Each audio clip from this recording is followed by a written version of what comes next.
之前做过好几期关于齿轮切削的视频，讲的都是像滚齿这类方法，这些方法设备都挺专业，刀具也都是专用的。但有时候可能只是想偶尔切一个齿轮，甚至就只做一个，花时间花钱去搞一个滚齿附件，好像不太值当。而且就算买一套常规的齿轮刀具也不便宜，关键还只能切一种尺寸。那有没有什么办法可以随便切什么尺寸、多少齿数，甚至压力角都能自己设定呢？其实只要一样东西，一个便宜的切槽锯片，再加一台铣床，另外还得有个能精准分度齿轮毛坯的装置，这些组合起来就能搞定。切槽锯片就是那种圆形的锯片，一般是高速钢做的，厚度磨得非常准，尺寸选择很多，经常拿来切一些又深又窄的槽，那种利洗刀搞不定的槽。这个方法虽然不是最快的，也不适合批量生产，但好处也很明显，特别适合切大齿轮，比一般方法在普通机器上能切得大得多。比如这台铣床，2匹马力，带齿轮头，低速扭矩还不错。之前用滚齿法做过的最大齿轮是2.5模，基本也就到这儿了。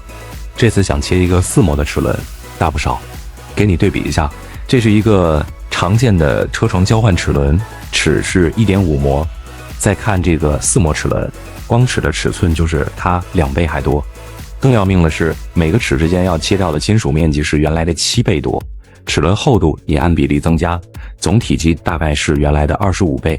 老实说，直接锯一块料下来可能都比这快。虽然切槽锯片没法拐弯，也没法切曲线，但可以通过一次一次切，慢慢逼近那个形状。这里准备好了一个12齿4模的齿轮毛坯，直径56毫米，选了一个2毫米厚的切槽锯片，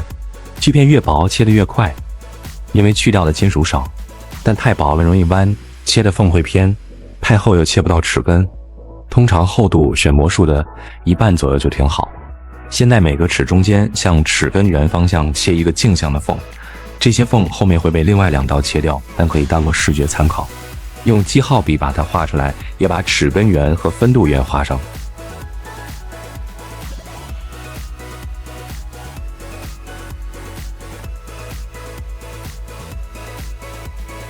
整个切削计算都围着分度缘来。这个齿轮的分度缘半径是24毫米，先把锯片垂直方向对准毛坯中心，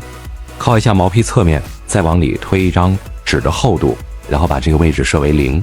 有数弦尺最好，没有的话看刻度盘也行，分度盘也归0。头2刀要按照齿轮的压力角来切，这里是20度，不一定非要倾斜铣床主轴，直接转齿轮就行，所有切割都保持水平，这样简单的多，也准得多。第一次切的时候还不用转齿轮，工作台角度直接归0，分度也方便，不用额外加20度偏移，只需要用三角函数重新算一下锯片的位置。20度的正弦乘以分度缘半径24毫米等于8.21毫米，这就是锯片要往上抬的高度。另外还要加上锯片厚度的1半，也就是1毫米，这样才能让锯片底边正好切在齿的侧面上。接下来算锯片要水平往里进多少才能到齿根缘，用勾股定理，毛坯半径28毫米，基缘半径等于分度缘半径减去齿顶高，也就是19毫米。一算，锯片水平进几距离是10.86毫米，听着像是算不少东西。用 Excel 表格直接套一下公式，只要填几个齿数、模数、压力角、锯片厚度的基本数就行。现在开始第一次切，锯片抬到9.21毫米，水平进几10.86毫米。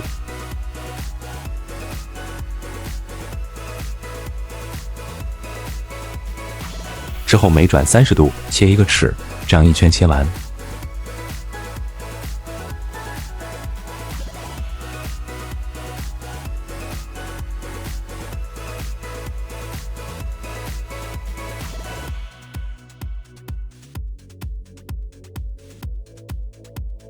切另一侧，同样角度，只要把锯片降到中心线面，同样距离就行，但位置不对，20加20等于40度，每个齿间隔30度。切另一侧相当于半个齿槽，加起来是45度，所以一开始要把毛坯往回转5度，然后也一样，每转30度切一次。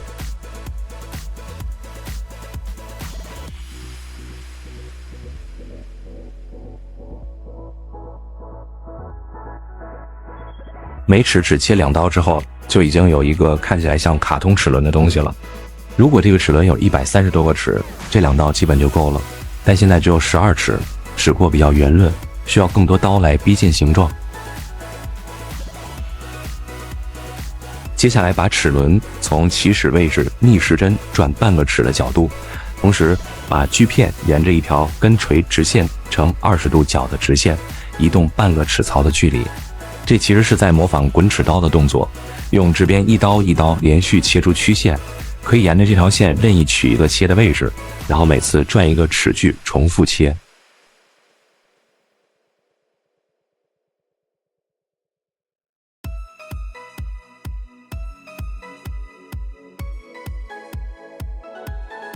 切另一侧也一样，锯片降到中心线下面同样高度，齿轮转到正确的起始位置，然后每30度切一刀。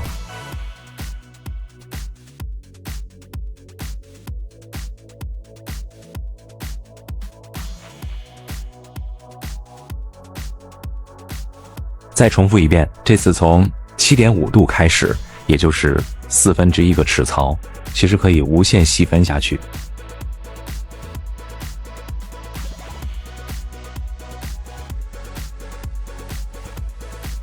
但后面就只固定用这3组起始角度，再加上之前说的那种沿着20度方向切一个齿距偏移的方式。这一刀看上去位置有点怪，但其实是在形成齿根。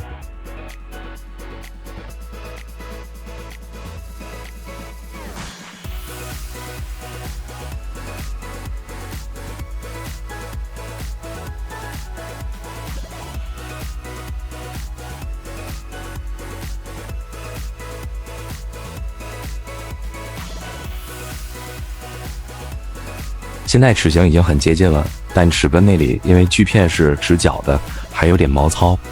这个部分虽然不参与啮合，但不好看，直角也容易带来应力集中，导致断裂。最后会用一个小球头利器刀把它清干净。好了，一个用锯片制作的齿轮就制作好了。如果你觉得还不错，请帮忙点赞，感谢观看，我们下期再见，拜拜。